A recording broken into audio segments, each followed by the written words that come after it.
Háblanos con toda la claridad. De una forma escueta, Señor, háblanos. Queremos escuchar esa palabra de verdad, Dios. No queremos simplemente palabras suaves. Queremos, Señor, ser confrontados por tu palabra. Y por eso disponemos de este tiempo, Señor, que tú nos regalas para venir y ser formados como esos cristianos verdaderos, como esos hombres que necesitamos tener la formación adecuada para encarar, para enfrentar todo lo que está por venir, Señor. Gracias por la vida de cada uno de mis hermanos que han acudido a este llamado, pero también gracias a cada persona que posteriormente se conectará para escuchar este mensaje. Que la presencia del dulce Espíritu Santo esté en cada vida, Señor, en cada lugar, y que esta palabra que tú tienes para nosotros hoy no sea simplemente eso, una palabra más, sino que verdaderamente nos lleve a vivirla de corazón, Señor.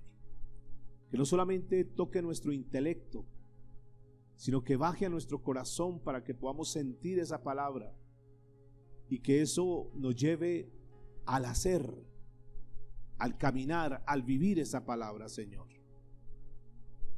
Eso te lo pedimos, Padre, en el nombre de Cristo Jesús de Nazaret.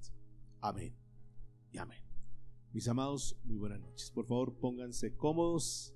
Si no se han saludado, aprovechen y se saludan. Si no lo han hecho, sean bienvenidos en esta hora especial, en este tiempo hermoso que el Señor separa para nosotros, donde nos enseña, donde nos prepara, donde nos capacita, donde nos forma cual soldados del ejército de Dios, el Señor formándonos para las grandes batallas, para todo lo que se avecina, todo lo que viene. Hoy vamos a tocar nuestra segunda parte del tema que vimos la semana anterior, volviendo al fundamento.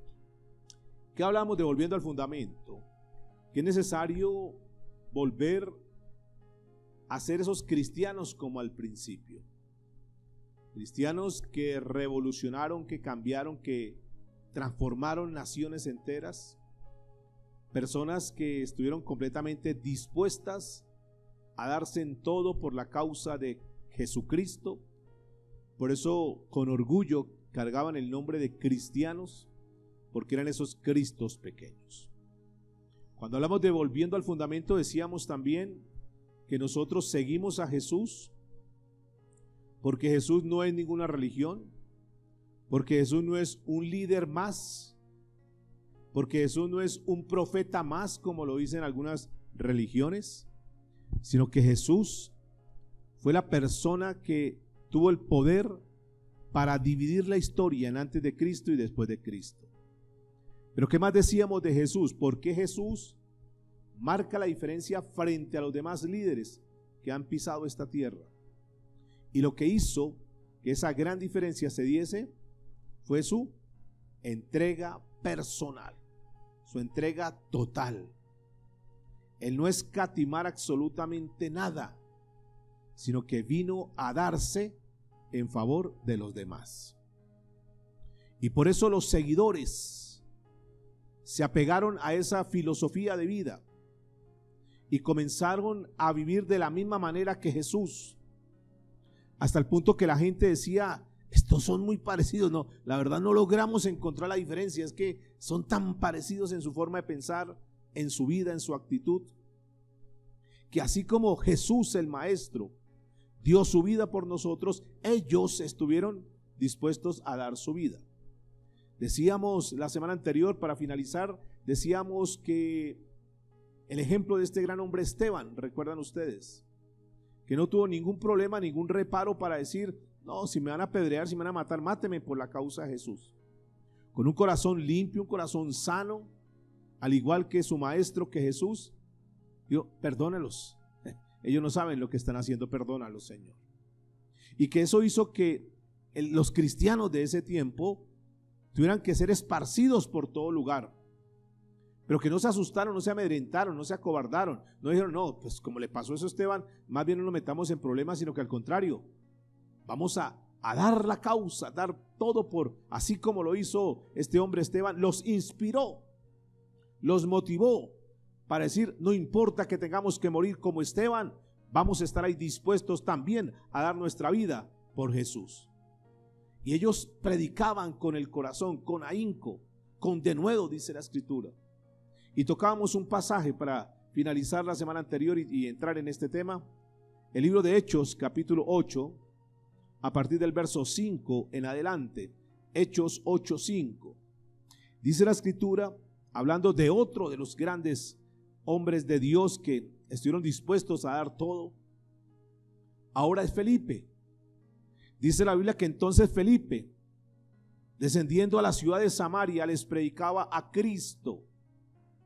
Y la gente unánime, diga conmigo, unánime, todos juntos, todos pendientes, todos en el mismo sentir. Dice que unánimes escuchaban como atentamente las cosas que decía Felipe, oyendo y viendo las señales que hacía. Es decir, no solamente eran palabras, sino que esas palabras iban acompañadas con actos, con hechos. Dice el verso 7, porque de muchos que tenían espíritus inmundos, salían estos dando grandes voces, y muchos, no pocos, sino muchos paralíticos y cojos eran ¿qué? Sanados. Y el verso 8 dice, así que había gran gozo en aquella ciudad. ¿Estaba ungido Felipe? ¿Ustedes qué creen? ¿Estaba ungido Esteban? Claro, el poder y la presencia de Dios estaba con ellos. El respaldo de Dios estaba con ellos. ¿Y quién siguió después de Felipe? Porque se prolongaba. Después de ellos seguramente vinieron otros. Y después de esos otros vinieron otros. Y otros, y otros, y otros, y otros. Hasta llegar a ti, hasta llegar a mí. Y hoy en día estamos aquí reunidos hablando de Jesús el Maestro. Y nosotros tomamos como esa estafeta. Y tenemos que asumir esa responsabilidad. No simplemente podemos quedarnos de una forma parca escuchando la palabra, sino que tenemos que decir, nosotros en este tiempo hemos sido los llamados a prolongar, a que esto no se acabe, a que este mensaje que fue transmitido por aquellos hombres valientes, aquí estamos dispuestos a tomar la tea, estamos dispuestos a tomar la antorcha, estamos dispuestos a tomar la bandera y decir, aquí estamos. Esto no se ha terminado. Aquí hay unos cristianos que nos estamos preparando de verdad, cambiando nuestras vidas, dejando tantas cosas que es una lucha diaria, pero que estamos dispuestos a que el nombre de Jesucristo quede en alto. Pero no lo dejamos solamente en nosotros, sino que seguramente ya estamos formando discípulos, ya estamos transmitiendo el mensaje a nuestra familia para que también ellos sigan la prolongación y sean otros y otros. De hecho, el libro de Actos de los Apóstoles o Hechos de los Apóstoles es un libro que no se ha cerrado, porque estamos nosotros para seguirlo escribiendo y las generaciones que nos siguen. Hoy vamos a tocar la segunda parte, volviendo al fundamento. Y tocamos entonces el libro de Hechos de los Apóstoles, capítulo 2, por favor, para tomarlo como base en esta noche. Hechos 2.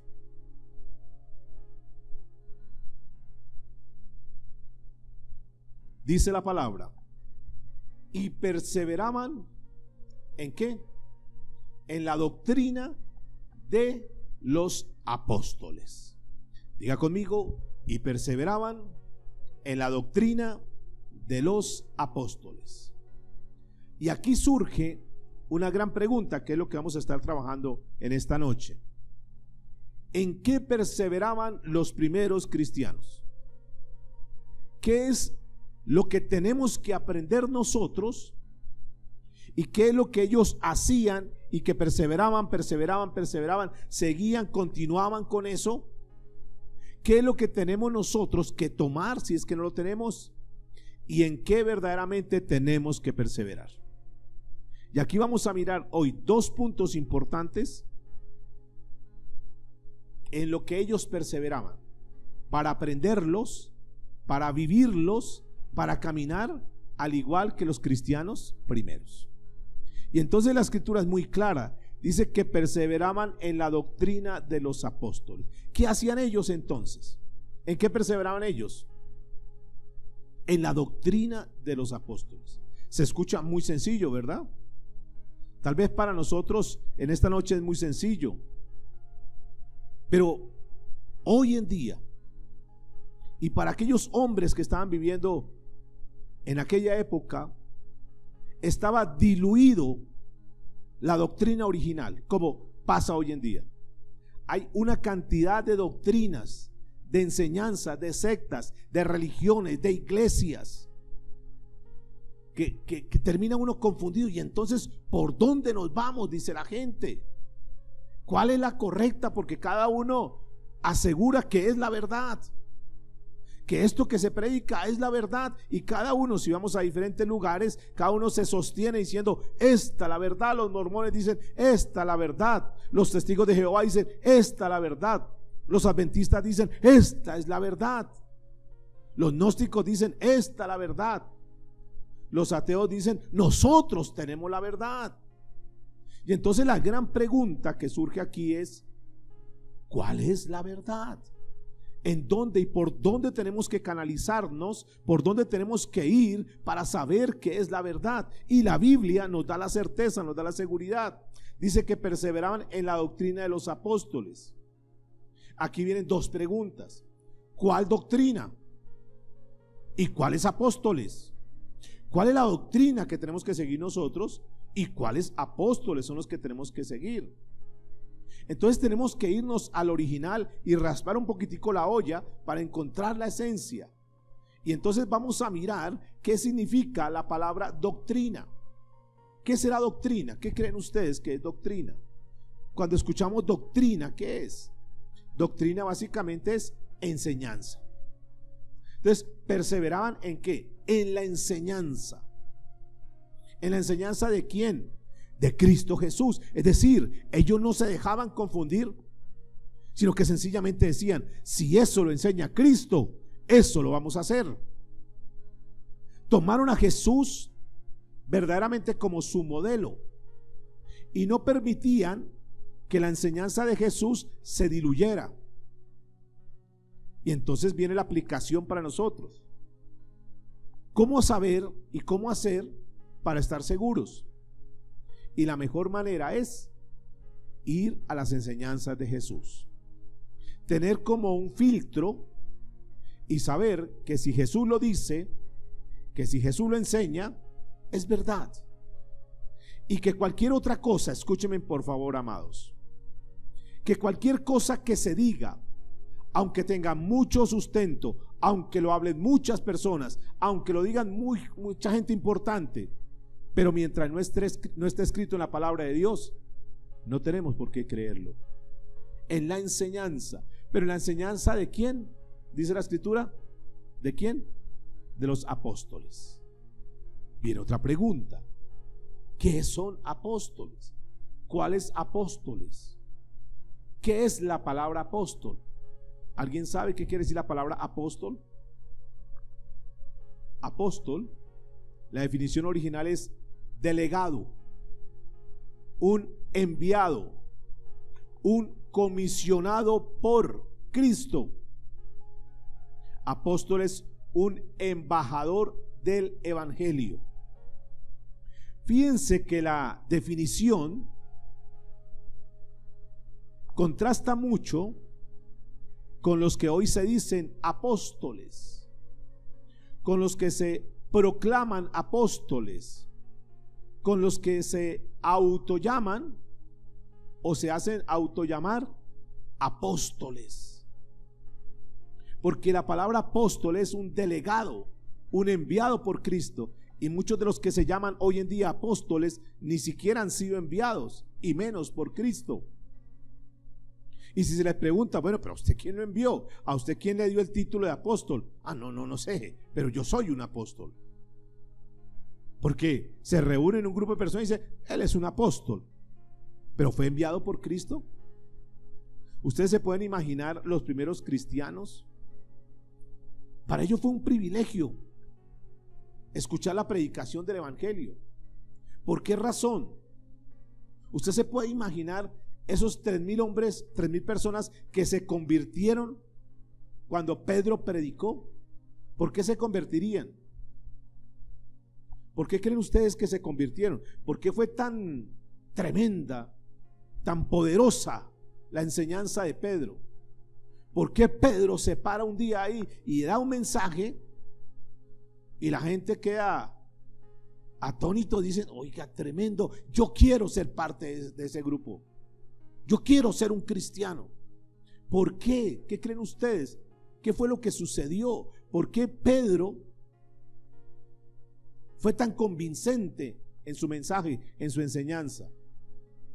Sencillamente porque Pedro andó con Jesús, porque Pedro conocía a Jesús, porque Pedro había visto el sufrimiento de Jesús, el dolor de Jesús, porque Pedro era un testigo presencial de los milagros que hizo Jesús, porque Pedro tenía la certeza que lo que Jesús había enseñado era verdad, y él estaba completamente convencido de esa verdad, y esa verdad era la que él estaba transmitiendo. Por tal razón, la gente cuando los escuchaba decía: este hombre está hablando del corazón. Ustedes saben que Pedro era uno de los 3 con los cuales Jesús andaba más. Pedro para aquí, Pedro para allá, vamos Pedro, acompáñeme. Pedro estuvo ahí en el monte de la transfiguración, Pedro estuvo en el monte de los olivos. Pedro fue un testigo que pudo conocer a Jesús, porque muchas veces Pedro escuchó del maestro decir: ven Pedro, sígueme. Y Pedro estuvo ahí, y Pedro tuvo el sentir de Cristo. Por eso Pedro cuando está ahí y habla, no habla por hablar, no habla simplemente de una teoría, de algo que le contaron, de una historia que está por ahí escrita. No, Pedro hablaba porque él había visto, porque él había sentido esto. Por eso es que es muy importante, para resumir esta parte, la doctrina de Cristo, las enseñanzas de Cristo deben ser impartidas por hombres que conocen a Cristo. ¿Que conocen a quién? A Cristo. Y nos tenemos que convertir en esos hombres que conocemos a Cristo. ¿Y cómo conocemos a Cristo? A través del estudio de la palabra de Dios, donde nosotros tenemos que ser, como lo fueron ellos, defensores. Dígale que está a su lado: Dios nos demanda que debemos conocer a Cristo. ¿Cuál es nuestra tarea, amados? Enfocarnos en estudiar a Cristo, en conocer a Cristo como lo conoció. No tenemos el privilegio que tuvo Pedro, de poderse codear con él, de estar hombro a hombro con él, de caminar con él, de dormir con él, de compartir con él. Pero sí tenemos el gran privilegio de tener en nuestras manos ¿qué? La palabra de Dios, donde nos muestra a Jesucristo. Y entonces nosotros, para poder ser personas efectivas, y que al igual que Pedro, que en su discurso 3,000 se convierten, porque tenía la convicción, ¿a qué nos llama el Señor? ¿Cuál es el mensaje que Dios en esta hora nos está dando? Nos está diciendo que tenemos que conocerlo más a Él. ¿Qué tal que nos enfoquemos y nos propongamos de manera personal, individual, estudiar y conocer más a la persona de Cristo? Eso nos daría mayor confianza, conocer las Escrituras, profundizar en las Escrituras. Suena sencillo, pero diga conmigo, es muy profundo. Es profundo. Pues conocer a Cristo no tiene nada, es fácil. No es fácil. Hay que conocer muchas cosas de Jesús. Vamos a la Biblia, al libro de Romanos, capítulo 16, verso 17.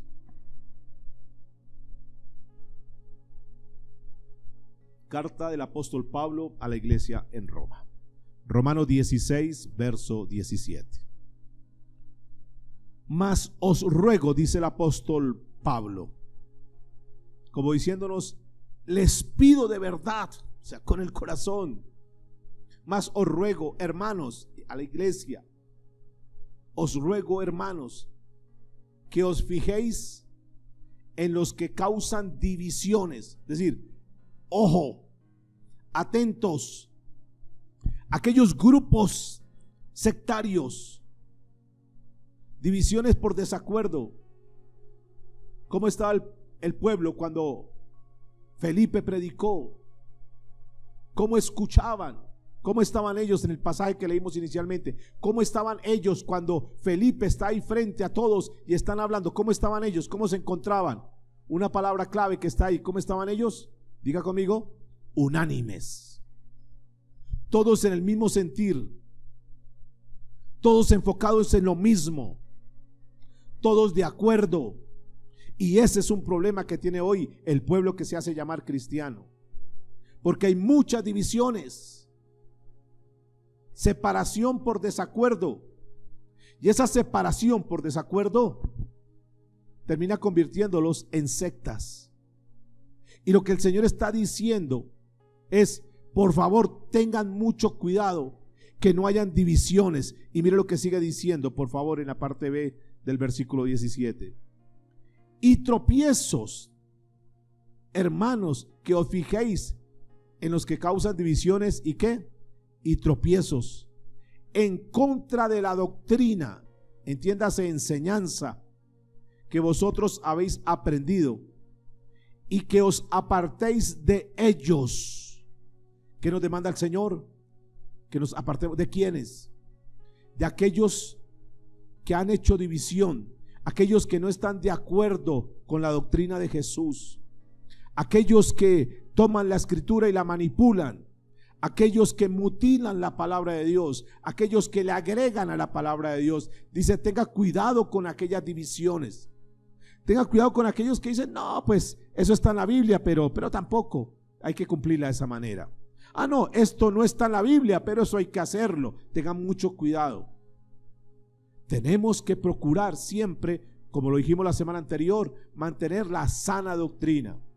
Ser vigilantes. Recuerda que el Señor nos dijo que seamos custodios, que protejamos la palabra, que no permitamos que la palabra de Dios se corrompa, se diluya. Y mire lo que sigue diciendo, y tropiezos en contra de la doctrina que vosotros habéis aprendido y que os apartéis de ellos. Verso 18, porque tales personas no sirven a qué, a nuestro Señor Jesucristo, sino a sus propios qué, vientres, y con suaves palabras y lisonjas, fíjese, no están interesados en que el reino de los cielos crezca, en que la gente conozca de Cristo, en que la gente se forme espiritualmente, en que la gente sea salva, en que la gente ponga la mirada en las cosas de arriba, sino que dice que están más interesados en sus propios ¿qué? Vientres, en que ellos se vean beneficiados, en que ellos se enriquezcan, en que ellos tengan fama, prestigio, reconocimiento, en que la gente los ponga como los grandes líderes, esos grandes apóstoles que hoy en día se ven por la televisión y pululan por todo lado. Dice, tenga cuidado con ellos y con palabras y con lisonjas. ¿Qué es eso de lisonjas? Palabras que salen de los labios de ellos para motivar a las personas, para cautivarlas, pero que las están engañando. Palabras como que tú tienes un gran campeón dentro de ti, tú eres un campeón, tú eres tremendo, que son palabras de elogios, que simplemente es un servilismo. Porque qué provecho tiene la persona que tenga un campeón dentro de él si no tiene a Cristo como Señor y Salvador.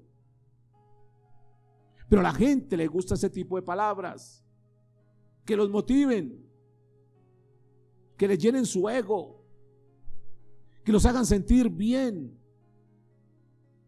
pero no les gusta que les digan que son pecadores, que están mal delante de Dios, que si no cambian, que si no se arrepienten y mueren en su pecado se van a condenar.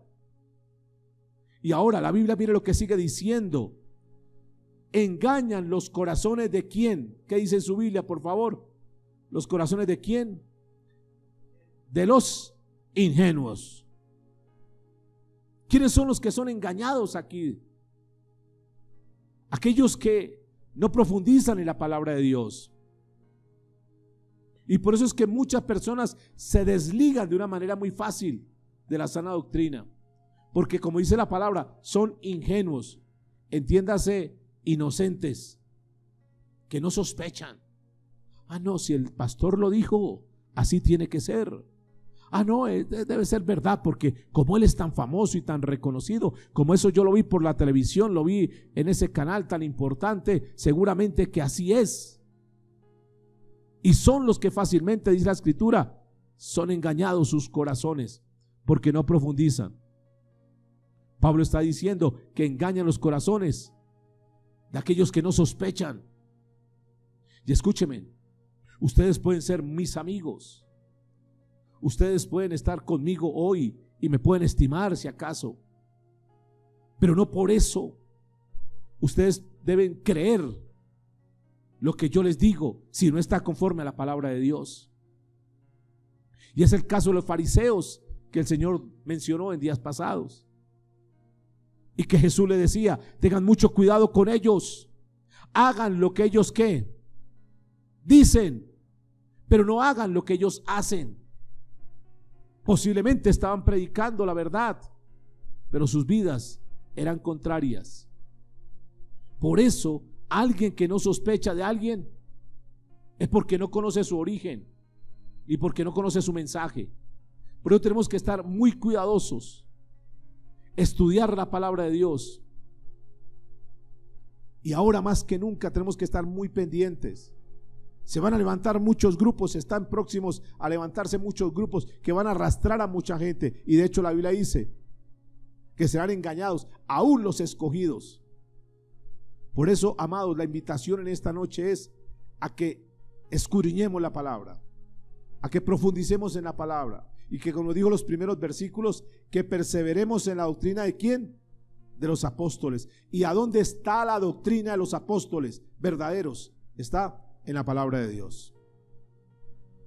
No los apóstoles que se hacen llamar hoy en día, los apóstoles que caminaron con Jesús, que conocieron a Jesús, que vivieron con Jesús. Y esos relatos de esos apóstoles lo encontramos en la palabra de Dios.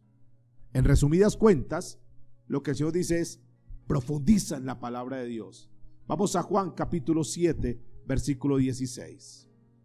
Juan 7, 16.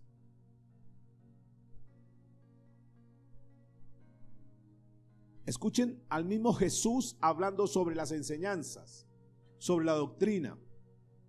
Dice la Escritura: Jesús le respondió y dijo: mi doctrina, ¿qué dice en su Biblia?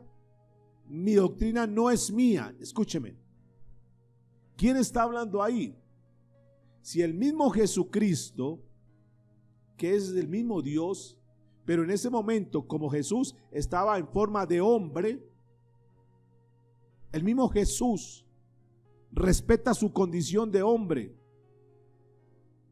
y no impone su doctrina. Escúcheme, pudiéndolo hacer, sabiendo que Jesús es Dios, se queda ahí. Dice: escúcheme, le dice a la gente: escúcheme, mi doctrina no es mía, sino la de Dios. Es decir, le da lugar a Dios. Lo que yo hablo no son mis palabras, sino lo que yo hablo es lo que el Padre me ha dicho a mí. Mire lo que sigue diciendo: sino de aquel que me envió. ¿Y quién fue el que lo envió? Dios. Verso 17: el que quiera hacer la voluntad de Dios conocerá si la doctrina es de Dios o si yo hablo por mi propia cuenta. Hasta Cristo, el mismo Jesús, se ponía a prueba. Jesús diciendo: pruébenme si lo que yo les estoy hablando es idea mía ¿O son ideas de Dios? Pruébeme que si lo que yo he hecho en esta tierra ha sido por mí, en mis fuerzas, o es Dios respaldándome. Pruébeme. Si todo lo que ustedes han visto, los milagros y todo lo que ha pasado, lo he hecho en mis fuerzas, en mi capacidad, en mi poder, o ha sido Dios. Pruébenme. Y en eso nosotros tenemos que tener mucho cuidado. Que nadie nos engañe. No son mis palabras, sino de aquel que me envió. Está confirmando la definición de lo que es apóstol. Jesús está diciendo, no son mis palabras. Yo fui un enviado. ¿Enviado de parte de quién? De Dios. O sea, él mismo está dando la definición de lo que es apóstol. Un enviado. Jesús es un verdadero apóstol. Enviado por Dios. Verso 18. El que habla por su propia cuenta, su propia gloria busca. Pero el que busca la gloria del que le envió, este es verdadero y no hay en él ¿qué? Injusticia. Miren este detalle. Cuando usted escucha a alguna persona, hoy están aquí ustedes, pero la vida da tantas vueltas y podríamos ir a otro lugar, no sé qué podría pasar en nuestra vida. Aquí hay un filtro muy grande que el Señor nos está mostrando. El que habla por su propia cuenta, su propia gloria busca. Cuando escucha a aquellos hombres dice, yo he hecho, yo tengo, yo he escrito, yo tal cosa, tengo tantos CDs, he recorrido, he tenido. Cuando está hablando él de esa manera, está hablando su propia ¿qué? Gloria. Se está envaneciendo él. Está sacando pecho él. Se está levantando él. Pero cuando tú escuchas a una persona que dice, no soy yo, no me miren, mírenlo a él, todo lo que soy, todo lo que tengo, todo lo que el Señor me ha dado, ha sido de la mano de él, no he sido yo. Cuando hay un milagro y la persona ora por esa persona y se sana esa persona, aquel que quiere la gloria dice, es que yo tengo el poder, yo tengo la unción, tráigame los enfermos que yo los sano.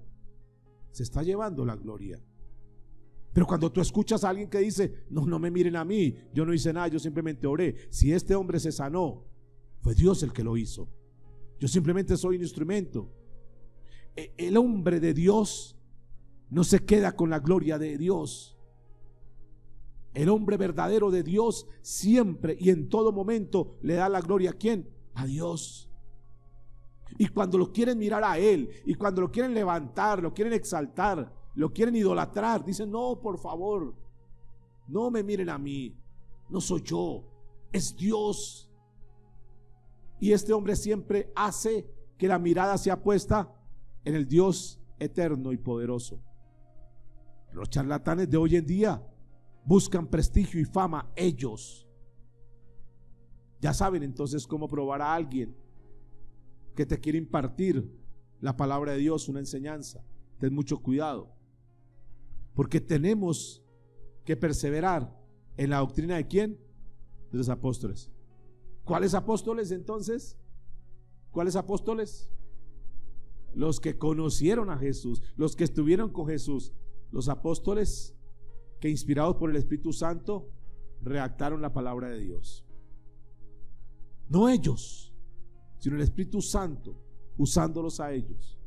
Y que hoy tenemos la bendición de poder tener las escrituras en nuestras manos o en un dispositivo hoy en día. Entonces tenemos, como la Biblia dice, que tenemos que someternos a las autoridades delegadas por Dios, sí, cierto, pero la responsabilidad de estudiar la Biblia es ¿de quién? De cada uno de nosotros. Claro, ustedes están en un lugar y tienen, como dice la Escritura, que someterse en la autoridad, pero todo lo que esa autoridad hable tiene que estar soportado ¿por qué? Por la palabra de Dios. Porque los hombres fallamos, los hombres nos equivocamos, pero Dios nunca se equivoca. Por eso todo lo que tú recibas de aquí en adelante, y siempre tiene que ser así, fíltrenlo con la palabra de Dios. No pasen entero, revísenlo, valídenlo con la palabra de Dios.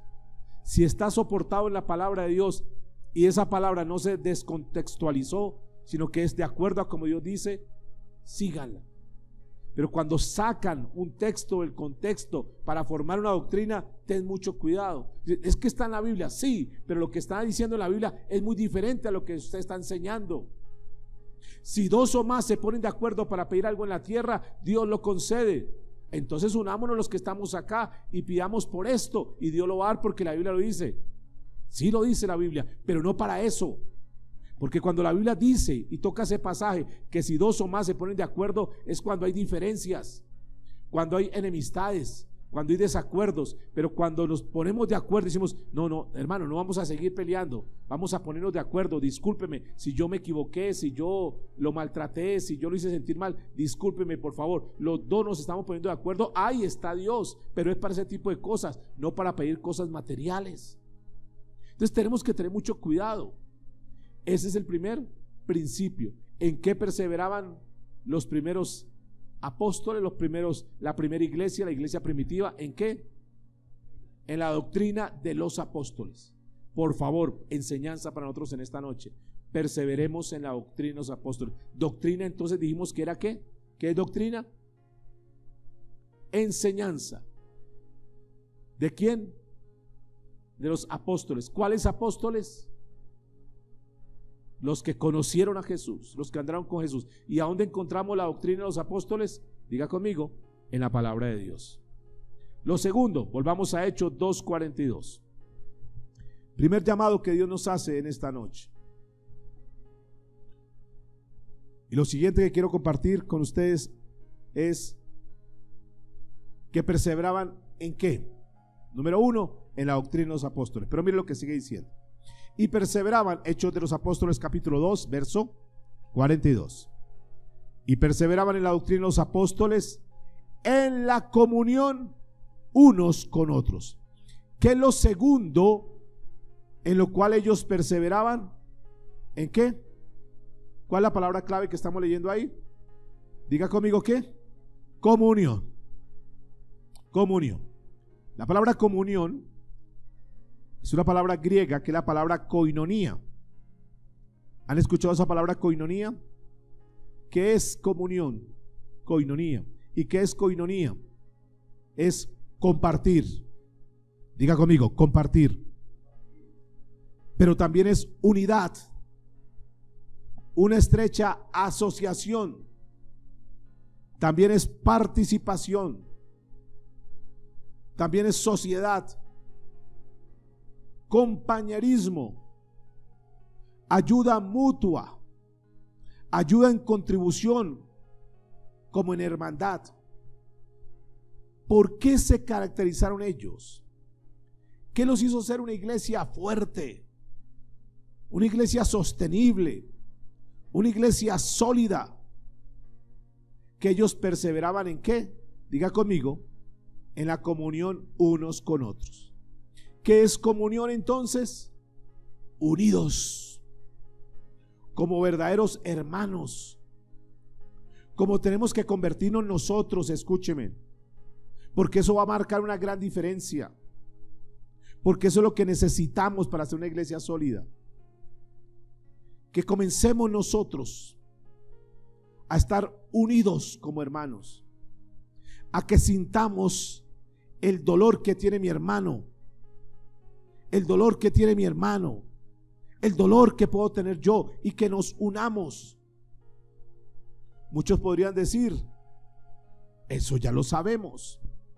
Ustedes notan que una de las palabras que nosotros utilizamos de la jerga del lenguaje cristiano es la palabra hermanos. Hermano, ¿cómo está? ¿Cómo le ha ido, hermano? Hermano, hermano para aquí, hermano para allá.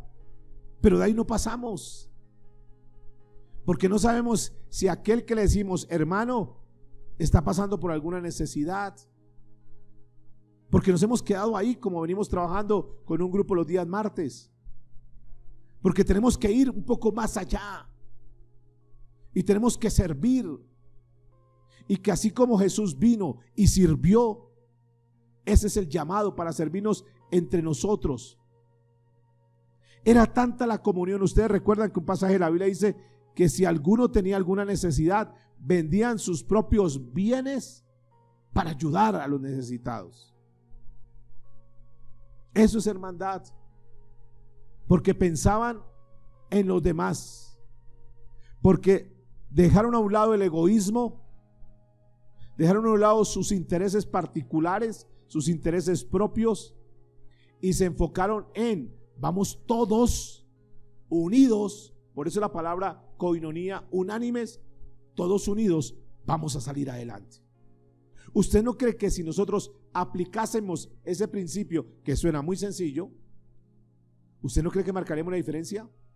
Y que podemos encontrar un hombre por ahí que está solo, como quizás hay muchos hoy en día, solos, deprimidos, agobiados, desesperados, que están a punto tal vez de quitarse sus vidas porque no le encuentran sentido, porque dicen: yo creo que soy un estorbo, porque tal vez están llenos de deudas, de problemas, porque tal vez están en sus problemas con su esposa, en su matrimonio, y quieren acabar con todo, y tal vez están pensando en alcoholizarse, en drogarse o en suicidarse.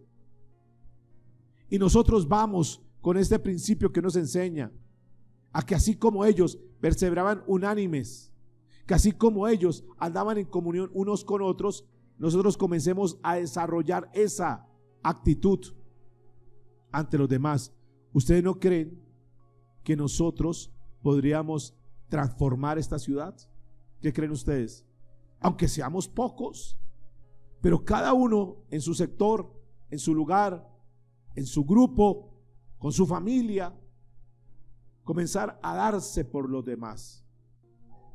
Diga conmigo: volviendo a lo básico. Y eso fue lo que Jesús quiso desarrollar. Juan capítulo 17 es tal vez la última oración de Jesús mientras estuvo en esta tierra. Y yo diría, me atrevo casi que a asegurar, que es la única oración que no ha sido contestada todavía. Y en ese capítulo 17, para que tú lo estudies en tu casa, en uno de los apartes, el Señor Jesús dijo: Padre, que sean uno, para que conozcan que tú me enviaste. Por lo menos lo menciona 4 veces en este pasaje. Que sean uno, que sean uno. Esa es la oración. Padre, por favor, que este grupo de hombres sean uno, que sean unidos, que se amen, y en eso conocerán que son mis discípulos, cuando se amen el uno al otro en un amor genuino. Y yo quiero, amados, que nosotros podamos caminar en ese sentir. Ahora, ¿qué es lo que nos une? ¿Qué es lo que nos debe unir a nosotros? Y lo que nos debe unir a nosotros es la palabra de Dios. Porque como estudiamos la palabra de Dios todos, y hablamos todos el mismo lenguaje, el mismo idioma, entonces nos entendemos. ¿Sí? Por eso cuando uno escucha de una persona que hace parte de una iglesia y dice es cristiano, a él, aunque no asista a este lugar, también le decimos que hermano. Y nos hacemos llamar hermanos ¿en qué? En Cristo. Hermanos en la fe. Le presento a mi hermano en la fe. Y entonces Dios nos dio una nueva familia, además de nuestra familia natural, que es la familia ¿qué? Espiritual, donde nos llamamos hermanos, porque somos aparentemente hijos del mismo Padre y somos hermanos. Pero en ese grupo de personas que nos hacemos llamar hermanos existen diferencias, y hay diferencias que son doctrinales. Por eso la mejor manera de unirnos como pueblo de Dios es a través de la palabra. Porque si tú lees la palabra y yo leo la palabra, estamos de acuerdo en lo que dice la palabra, porque está en la palabra. La palabra es la que nos une, la Biblia es la que nos une. Entonces podemos tener diferentes problemas, pero vamos a la palabra, y la palabra ¿qué? Nos une. Si son esposos, por ejemplo, ¿cómo se puede unir a familia, a la pareja? Leyendo la palabra. Si el esposo lee la Biblia y la esposa lee la Biblia, lo más seguro es que están en el mismo sentir, unánimes. Pero supongamos que la esposa lee la Biblia y el esposo no quiere saber nada de la Biblia, ¿será que podrán andar unánimes? No. Si tú vas a hacer algún negocio y dices, es que este negocio lo voy a hacer con mi hermano, porque también es un hermano en la fe, se supone que lo que los une es la palabra. Y entonces cada uno va a caminar en los mismos lineamientos. Y entonces, como son temerosos de Dios, dice, lo podemos hacer o no lo podemos hacer. ¿Estás de acuerdo en esto? Si la Biblia lo dice, hagámoslo. No lo dice la Biblia, no lo hagamos. Entonces están caminando juntos. Y cuando uno anda con una persona que no camina en el mismo sentir nuestro por la palabra, unidos en la palabra, entonces se llama yugo ¿qué? Desigual. Por eso es que la iglesia cristiana hoy, de forma general, en muchas veces se puede catalogar como un yugo desigual, que no debiese ser así, porque cada uno tiene sus propias creencias y arma sus propias doctrinas. Por eso la palabra nos tiene que unir. ¿Sí están de acuerdo conmigo en eso? Y la palabra, la comunión que está hablando aquí, es una unidad que la produce el Espíritu Santo. Él es el que nos une. Y yo sé que nosotros tenemos algún tipo de vínculo, pero tenemos que profundizar, no solamente en la doctrina de los apóstoles, sino también en la comunión de unos con otros. Y tenemos que aprendernos a conocer más, y a podernos relacionar más, y poder ser más abiertos, para que verdaderamente podamos ser esa familia que Dios quiere. Porque si nosotros no caminamos en eso, entonces vamos a tener dificultades. Hoy hay un problema a nivel mundial en lo que tiene que ver con la parte, entre comillas, espiritual. Hay unos grupos que están promulgando la unión entre las diferentes religiones, y que lo que se tiene que dar en este tiempo, recuerde que estamos en tiempos finales, no dejemos perder ese concepto. Recuerde que estamos dentro de los tiempos finales, que se levantarán falsas doctrinas que engañarán aún a los escogidos, y dentro de eso se está levantando una doctrina, entiendas, enseñanza, donde dice que lo que tenemos que promulgar en este momento es la unión con las diferentes religiones, y que ya no podemos tener divisiones ni separación, y suena muy bonito. Y que entonces si el fulano de tal es un católico, y aquel es un Hare Krishna, y aquel es un testigo de Jehová, y aquel es un mormón, y el otro es un adventista, y el otro es de la nueva era, y lo demás, que no tenemos por qué estar separados, que tenemos que estar unidos. A la final, pues todos creemos en un Dios. Y entonces eso está tomando mucha fuerza, porque suena bonito. Pues sí, ya para qué, como que andémonos suave, no nos andemos tan duro, y unámonos. Y entonces están llamando hermanos. Y entonces están hablando de esa unidad que se está dando en lo que tiene que ver con la parte espiritual. Y ese grupo de personas se han colocado un título y se conoce como ecumenismo. Grábeselo, por favor. Ecumenismo. Y el ecumenismo es la tendencia de la unión de todas las iglesias cristianas en una sola, sin dejar las diferencias. Escúcheme. Nos unimos, sigue creyendo lo que tú creas. Nos unimos, sigue creyendo lo que tú creas. No importa. En otras palabras dice, no importa cómo tú interpretes la Biblia. Ven, yo quiero ser tu amigo. La pregunta es, ¿eso está bien? ¿El ecumenismo es alguna doctrina bíblica? No. ¿No será más bien una ocurrencia humana?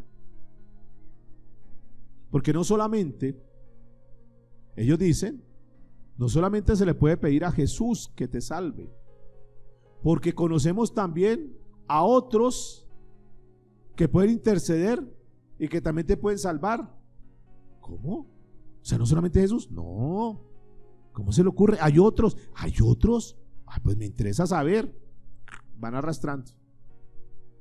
Cuando la Biblia dice que solamente hay un mediador y un salvador, entre Dios y los hombres, que es ¿quién? Cristo Jesús. Y que en ningún otro hay salvación, sino solamente a través de Cristo Jesús. Pero como se busca la amistad, entonces eso va a terminar, ¿qué? Confundiendo a mucha gente.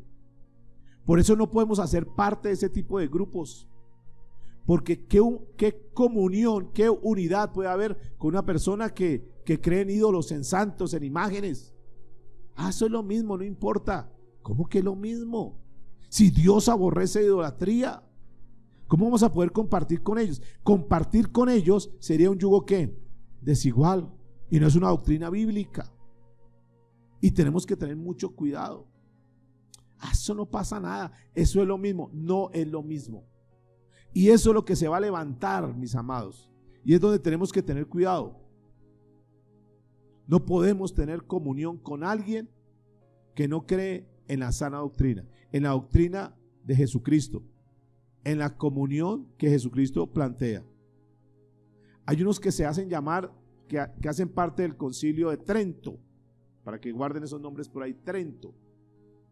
Y esto es algo que se llevó a cabo más o menos como unos 1500 años y que se constituyó en su momento como una pieza en contra de la reforma. Y ellos están promulgando también el ecumenismo. Entonces mire lo que está pasando. Se unen muchos grupos religiosos, somos los mismos. ¿Quiénes son los más beneficiados y quiénes están impulsando todo esto? Pues muchos de los cantantes, porque entonces ya el grupo de su mercado de clientes potenciales ya no es ese pequeño grupo de personas cristianas, sino que como ya cualquiera puede hacer parte, entonces ellos van a poder vender muchos más discos. Los escritores de los libros, entonces ya no es su grupo limitado de personas que le compraban libros, sino que ahora si se da esto que está tomando fuerza, entonces ya su mercado se abre mucho y ya pueden llegar a mucha gente y pueden ganar mucho dinero, y todo esto es un negocio. Entonces por eso muchos que en un principio ustedes notarán que eran cantantes, que eran adoradores del Señor con todo el corazón, ahora se tuercen fácil. Y pueden estar en una iglesia hoy cantando, en una iglesia, multitudes de cristianos entre comillas, y mañana pueden estar cantando en el Vaticano. Y hoy pueden estar hablando de Jesucristo como Señor, pero mañana están hablando de la Virgen y no sé qué más cosas. Pero lo importante es congraciar con todos, porque somos todos amigos. Pero ¿será que eso es lo que habla la Biblia? Cuando dice que sean uno, como el Padre y yo, dijo Jesús, ahí en ese capítulo 17 de Juan, para que sepan que tú me enviaste. Unos. No nos dejemos mover, amados. Ahora, la pregunta es, ¿estamos en tiempos finales? Y la respuesta es sí. ¿Y cómo contrastamos eso? Siendo cristianos como al principio. ¿Cómo podemos manejarlo? Dos principios hemos visto hoy: ciñéndonos, apegándonos a la doctrina de los apóstoles. 2, en la comunión unos con otros. Que por favor limemos todas aquellas asperezas. 2 cosas que son sencillas, pero que son, diga conmigo, profundas. Sencillas pero profundas, y que a veces por ser tan sencillas las dejamos a un lado y las vamos abandonando. Pastor, es que yo no puedo tener comunión con esa persona, es que me hizo cosas muy feas. Y yo les digo, si esa persona o a ti te han hecho cosas más feas de las que le hicieron a Jesús, respeto tu opinión y tranquilo. Pero si tú dices no, tampoco como lo que hicieron a Jesús, entonces no te preocupes, que el Señor Jesús nos da la fuerza para ir adelante. Y termino con esta ilustración de un equipo de fútbol americano. Ustedes recuerdan, no sé, tal vez les conté esa historia de un equipo que era tremendo, ganaban todos los torneos habidos y por haber. Pero un día como que se se confiaron en que eran los mejores y en aquella oportunidad tuvieron que jugar con el equipo que iba de últimas y salieron muy confiados, sus camisetas muy infladas, estamos sobrados, y aquel día perdieron ese partido. El entrenador los reúne en un salón como este, los sienta, saca una pelota de fútbol americano y le dice: ¿ustedes saben qué es esto? Sí, por supuesto, entrenador. ¿Qué es? Una pelota de fútbol americano. Ok, vamos a comenzar desde el principio. ¿Qué nos enseña eso? Que a veces nos profesionalizamos tanto en la vida cristiana que hay cosas que son muy sencillas para hacer, pero que no las hacemos. Y Dios ha venido trabajando con nosotros, caballeros particularmente, para que volvamos a lo sencillo, volvamos a la oración, volvamos hoy. Dios nos habla de dos cosas importantes: volvamos a leer la Biblia, a leerla con entendimiento, con el corazón, con el ánimo y el propósito de conocer más a Jesús, porque en la medida que lo conozcamos más confianza podemos darle a la gente, porque verdaderamente pueden ver que nosotros conocemos a Jesús. ¿Qué nos habla en esta tarde, ya para resumir, en esta noche? ¿Qué nos habla el Señor? De que tenemos que volver a los fundamentos centrales, a unirnos como pueblo, como iglesia, como hermanos, a vivir en esa comunión. ¿Qué nos habla hoy el Señor? Que tengamos cuidado con todo eso que se va a levantar y que se está levantando para tratar de generar división. Personas que dicen: ya para qué vamos a la iglesia, ya para qué vamos a tener ahí un pastor, podemos tener una comunión aquí en la casa, y todo eso puede ser válido, pero no es lo que el Señor quiere. Por eso constituyó la iglesia, por eso dice que no dejándonos de congregar como algunos lo han tomado ya como costumbre, porque es aquí donde nos conocemos, es aquí donde nos vamos limando aquellas asperezas, donde comenzamos a soportarnos los unos a los otros. No es en la casa, es en la iglesia, donde comenzamos a amar a aquel que no podíamos amar, a perdonar a aquel que no podíamos perdonar, a comenzar a desarrollar el fruto del Espíritu Santo en nuestra vida, a vivir la verdadera vida cristiana. Entonces estamos hablando, y hoy termino esta parte, volviendo al fundamento. Diga conmigo: volviendo al fundamento, como los primeros cristianos. Así que vamos a orar en esta noche, mis amados, y quiero invitarles que se pongan sobre sus pies y vamos a decirle: Señor, gracias por tu palabra, Dios, porque tu palabra es la guía perfecta, Señor, porque a través de tu palabra, Señor, tú nos muestras cómo es que podemos ser cristianos verdaderos, Señor. Queremos perseverar, dilo en voz alta: quiero perseverar como Esteban. Queremos perseverar en la doctrina de los apóstoles. Queremos ser aquellas personas que caminamos en unidad, Señor. Que no simplemente digamos hermanos por decirlo, sino que verdaderamente, Señor, podamos tener esa relación de hermanos en la fe, Señor. Te damos gracias, Dios, porque tú nos vas enseñando paso a paso, Señor. Porque tú quieres volvernos al principio, cuando orábamos, cuando buscábamos tu palabra, cuando compartíamos tu palabra, Señor, con otros. Gracias, Señor Jesús, por mostrarnos que es tu iglesia, Señor, donde tú quieres formar a tu pueblo, Dios amado. Queremos ser esa iglesia que tú has soñado, Dios. Queremos comenzar con nosotros mismos a tener los cambios. Queremos unirnos, Señor, como hermanos. Queremos ser esos miembros activos en la iglesia. Poder dar más de lo que hemos dado hasta ahora, Señor, en nuestros talentos, nuestras capacidades, nuestro tiempo, Señor. Queremos sacar esta obra adelante, Dios. Queremos ser una iglesia diferente, Señor. Queremos marcar esa diferencia, Señor. En momentos de crisis, donde la iglesia se encuentra en situación de crisis, con tantas doctrinas, con tanto sectarismo, Señor, con tantas divisiones por desacuerdos, Dios, con todo lo que se viene dando y lo que se va a seguir dando, Señor, que es parte del plan diabólico, Señor, de los últimos tiempos. Ese ecumenismo, Señor, que pretende unirnos y que no pasa nada, Señor, porque así se está dando en toda la sociedad, donde a lo bueno se le llama malo y a lo malo se le llama bueno, Señor, donde personas hacen cosas tremendas en contra de la palabra de Dios y la gente lo pasa, la gente lo acepta, donde es común ver dos mujeres, Señor, como parejas, dos hombres como parejas, Señor, y no pasa nada, donde es común escuchar ya que fulana de tal abortó y no pasa nada.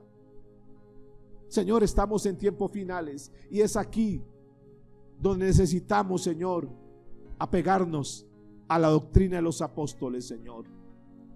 Queremos pegarnos a tu palabra. Queremos volver a los principios, Señor. Queremos ser cristianos como lo eran aquellos hombres al principio, unánimes, sirviendo de corazón, conociendo a Jesús, y de esa manera poderlo transmitir con la certeza, con la seguridad, con la confianza, Señor. Y eso a la postre va a hacer que mucha gente crea que hay un grupo de hombres que no necesitan alcoholizarse, no necesitan emborracharse, que se puede vivir sanamente en esta tierra tomado de la mano de Dios. Un grupo de hombres sencillos como los que tú encontraste en su momento, gente trabajadora, pescadores, que hacían sus actividades, pero que un día escucharon hablar de ti y dejaron sus redes, dejaron todo lo que hacían, porque entendieron que el estilo de vida que tú proponías era el mejor, porque todo lo que se conseguía en esta tierra era pasajero, pero que contigo se conseguían no solamente las cosas de este mundo, sino las cosas venideras, Señor. Ahí queremos estar, Dios. Ahí queremos levantar nuestras manos, Señor, y decirle: cuenta con nosotros, Dios. Estamos dispuestos a hacer tu perfecta voluntad. Úsanos en este tiempo, Señor. Úsanos para ganar a otros hombres para el reino. Úsanos para ser modelos y ejemplos en nuestras casas, en nuestra sociedad, en el trabajo, en nuestro vecindario, Dios. Úsanos para marcar la diferencia, Señor, y que la gente cuando nos vea diga: verdaderamente, estos sí son unos cristianos. Queremos apuntarle a eso, Señor, a ser cristianos verdaderos en tiempos finales, en tiempos difíciles. Queremos volver, Señor, al fundamento que tú nos dejaste establecido en tu palabra. Que seamos los que más estudiemos, los que más profundicemos, los que más, Señor, nos preocupemos por entender y conocerte más a ti, Señor. Te damos muchas gracias, Padre, en el nombre de Cristo Jesús. Amén y amén.